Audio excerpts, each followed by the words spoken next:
अब बात करते हैं स्फटिक से बने देवी प्रतिमाओं के बारे में। और स्फटिक के बने देवी देवता घर में स्थापित करने से आपको कौन कौन से शुभ फल मिलेंगे, आइए जान लेते हैं। पंडित जी बताएं। देखिए, स्फटिक पर हमने हजारों बार कालचक्र में चर्चा की है कि स्फटिक एक ऐसी धातु है जिसको केवल देखने मात्र से नकारात्मक ऊर्जा दूर हो जाती है। पूजा करने की तो बात बहुत दूर की है। अगर स्फटिक को अपलक 5 मिनट तक आप निहारिए तो आपके मन का तनाव, आपके मन की एंजाइटी, आपके मन का डिप्रेशन अपने आप दूर हो जाएगा। आप करके देखिए, अगर आज तक नहीं किया है तो आप करके देखिए। स्फटिक से बनी देवी देवताओं की मूर्ति को घर में स्थापित करके इनकी हर रोज पूजा करने से शरीर, मन और जीवन सब कुछ स्वच्छ हो जाता है। स्फटिक की प्रतिमाएं शुक्र ग्रह को मजबूत करती हैं। स्फटिक की प्रतिमाएं नकारात्मक ऊर्जा को दूर करती हैं। जिस घर में स्फटिक से बनी देव प्रतिमाएं होती हैं वहां रहने वाले न के बराबर बीमार होते हैं, या ये कहिए बीमार होते ही नहीं हैं। स्फटिक से बनी किन देव प्रतिमाओं को आप अपने घर में स्थापित कर सकते हैं, अब मैं आपको बताता हूं। जैसे सुंदर सी एक गणेश की प्रतिमा स्फटिक की मिल जाए, शुद्ध स्फटिक की, तो क्या पूछना है।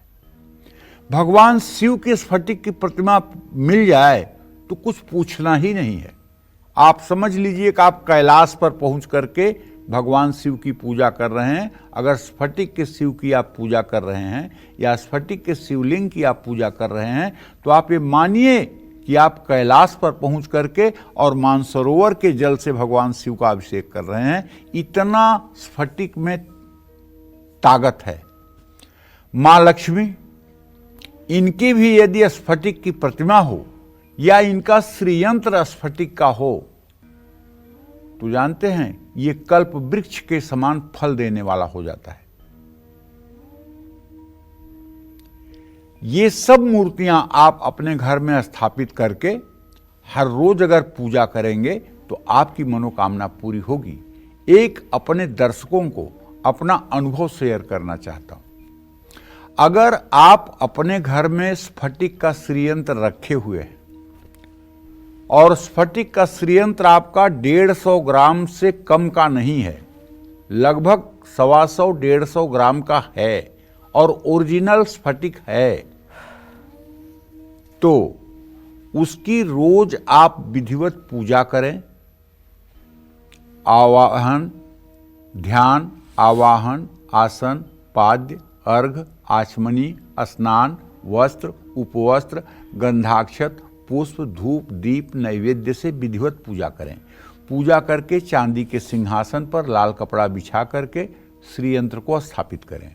जब पूजा हो जाए, जब आरती हो जाए, जब आप समझ लें कि पूजा समाप्त हुई, तब श्रीयंत्र को बाएं हाथ से उठाकर आप अपने दाएं हाथ की हथेली पर रख लीजिए।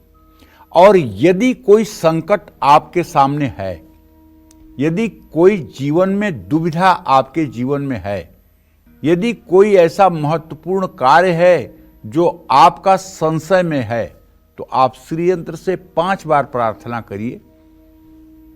प्रार्थना सकारात्मक होनी चाहिए, उसमें न अक्षर का प्रयोग नहीं होना चाहिए। इसके पहले आप लिख लीजिए कि आप क्या बोलेंगे, क्योंकि न अक्षर का प्रयोग बिल्कुल नहीं आना चाहिए कहीं से भी। तो कहना क्या है, हे यंत्रराज, आप मेरी मनोकामना पूरी करें। हे यंत्रराज, आप मेरे इस कार्य का संपादन करें। हे यंत्रराज, आप हमारे पति या पुत्र की इस मनोकामना को पूर्ण करें। हे यंत्रराज, आप हमें शिक्षा में सफलता दें, परीक्षा में सफलता दें। इस तरह से जो मनोकामना हो 5 बार 21 दिनों तक लगातार कहने पर वो मनोकामना जरूर पूरी होती है। ये अंधविश्वास नहीं है। अगर कोई कहे कि ऐसा करने से सब हो जाता, हो जाएगा। जिस चीज के आप पात्र हैं, जिसके लिए आप डिजर्व करते हैं, वो हो जाएगा। हाँ, आप अगर कहें कि नहीं मैं विश्व का सम्राट बन जाऊंगा और उसकी आपकी योग्यता नहीं है, नहीं होगा। लेकिन यदि आपकी योग्यता है तो आप हो जाएंगे। अगर आप उसके योग्य हैं, उसके पात्र हैं, तो हो जाएगा। ये अंधविश्वास नहीं है। क्यों? जब आप पूर्ण रूपेण एकाग्र होकर के श्री यंत्र को देखते हुए अपनी बात को कहते हैं तो ये सारी बातें अंतरिक्ष में जाती हैं और अंतरिक्ष में जाकर के वो आकार लेती हैं और वो आकार आपके सामने प्रकट होता है। आपको अगर ऐसा न लगता हो तो एक किताब है, अंग्रेजी में है लेकिन हिंदी में भी उसका रूपांतर आ गया है, द सीक्रेट। इस किताब को पूरा पढ़ लीजिए। आपने अपने शास्त्रों का अवलोकन किया है, लेकिन आप इस किताब को भी पढ़ लीजिए। विदेशी लेखकों की किताब है।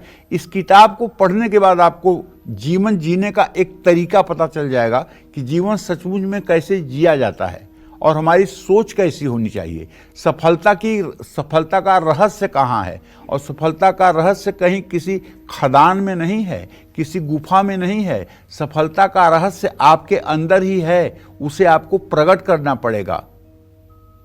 तो मैं तो यही कहूंगा कि आप ये कर लीजिए। और अगर इस विधा में कहीं आपके मन में संशय हो तो एक द सीक्रेट किताब है, ये बुक स्टॉल पे मिलती है। इसे आप ले करके अगर इसका आप संपूर्ण रूप से अध्ययन कर डालें तो आपको बहुत से प्रश्नों का उत्तर अपने आप मिल जाएगा। जय मां विंध्यवासिनी।